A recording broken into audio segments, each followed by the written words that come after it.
Samir ya ƙaryata abinda mai martaba ya yi abinda alƙalin kotu ya umarci da Samir. Sai dai shari'a ta dawo baya ganin cewa a yanzu masu kallon mu da sauraron mu da ku biyo mu cikin wannan channel mai albarka.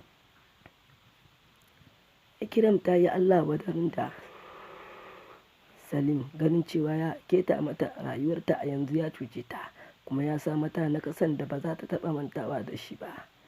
Sai dai Ikram ta yi Allah wadarin da Salim ganin cewa ya riga ya cuce ta duniya da lahira. Sai dai Samir ya aikata ta'asan nan ganin cewa ya zambaci Ikram ganin cewa ya zuba mata ƙwayoyin magani a cikin lemo ganin cewa Ikram ta sha ta fita a hayyacinta. Sai dai ya samu damar amfani da ita a haka. Sai dai a zaman kotunmu na ƙarshe Salim ya ƙaryata zargin da ake masa ganin cewa fa bai san ma Ikram ba. To fa masu kallon mu da sauraron mu sai ku gyara zama ganin mun kawo muku cikakken shiri. Kada ka manta mai sauraro idan wannan ne kasance shigowarka ta farko wannan channel ta mai albarka muna mai roƙon kada ka danna mana alamar ƙararrawa da subscribe. A yanzu alƙalin da ke karewa Salim ya ja da kotu da ta bashi ƙwararrun hujjoji ganin cewa zai kare Samir. Duk da cewa Samir ya ƙaryata abin da ake zarginsa a cikin zaman kotu na ƙarshe. Sai dai alƙalin kotu ya yi umarni da a kai Samir gidan ajiya da gyaran hali ganin cewa ba su da cikakken hujja. Sai dai abu ya jajjara ganin cewa Ikram a yanzu ana neman a tauye mata haƙƙinta ganin cewa a ce Samir wai bai aikata ta'asan nan ba. Sai dai Samir idan ba za ku manta a baya ba tabbas Samir ya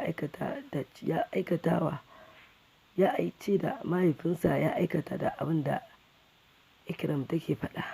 Sai dai kada ya tona mahaifinsa asiri saboda mahaifinsa ɗan siyasa ne. Sai dai akan hakan Samir ya ba da rayuwarsa ganin cewa zai ce da mai martaba alƙalin kotu bai aikata ba. Sai dai mahaifin Samir ya yi umarcin da Samir tabbas idan ya aikata da ya faɗa wa duniya ya aikata. Sai dai daular da yake da ita da arzikin da yake da ita da alfarmar da yake da ita da shugabancin da yake da shi dole zai zube. Sai dai abin ya ja hankalin Samir ganin cewa ya umarni da mahaifinsa zai riƙe masa amana. Sai dai a yanzu Samir fa ya riga ya isce abin da ya faɗa ganin cewa a yanzu a zaman kotunmu na ƙarshe.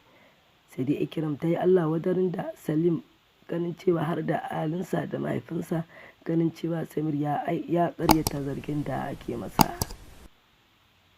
To fa a yanzu mai martaba alƙali ya yanke wa Samir da hukuncin ɗaurin rai da rai. To fa mai sauraro kaɗan daga cikin shirin da za mu kawo muku a cikin labarina. Sai dai ina mai roƙonku idan wani ne kasance shigowarka ta farko wannan channel muna mai roƙonku da ku danna mana alamar ƙararrawa da subscribe. Ku ci gaba da bibiyan mu ganin mun ɗora muku cikakken shirin.